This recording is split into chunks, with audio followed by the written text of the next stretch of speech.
What is going on, YouTube? Hope you guys are having a great Friday today.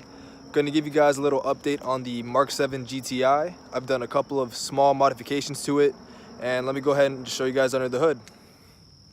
Alright guys, so here we have my 2018 MK7 GTI. This one is the 6-speed model. Only things I've done to the car so far is the Craven Speed front mount license plate kit. Coming to the side here, just did the black mirror caps. Nice little touch to the side of the car. Still on stock wheels. And the update I was going to tell you guys about is driving home from work the other day. I actually hit a freaking pothole and it cracked the stock wheel. It literally cracked on the spoke and it like dented the tire. So that whole piece was done. And called the dealership. One wheel is like 400 bucks, so I'm like, nah, I'm not gonna do that. I'm just gonna go ahead and get a whole new set of aftermarket wheels and then just mount my tires that I already have on since they're fairly new. And then I'll be good to go. And yeah, I'm definitely gonna do window tint here shortly. Just wanted to take care of the wheel and tire situation first.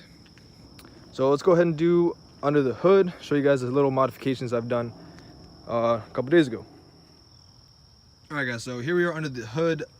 I'm using the stock airbox. I went ahead and removed the snow guard underneath, and then I put in the K&N drop-in filter.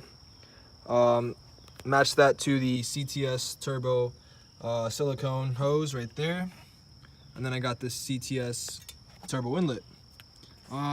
As far as sound goes, you do notice slightly more turbo noise, so there's that.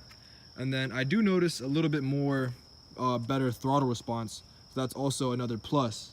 Now, keep in mind when you do tune the car, that's when everything there really wakens up, and that's when you'll really start to notice shit. So, yeah, guys. But for right now, everything is going slowly, but surely. This thing is gonna, one day be an awesome little hatchback. So, yeah, guys, that's it for the video today. Thank you guys for watching the video. If you guys want to see anything else about the GTI, please leave it down in the comments. And wheels coming soon, some window tint coming soon, and then hopefully shortly after that, the APR tune. So thank you guys for watching. Catch you in the next video.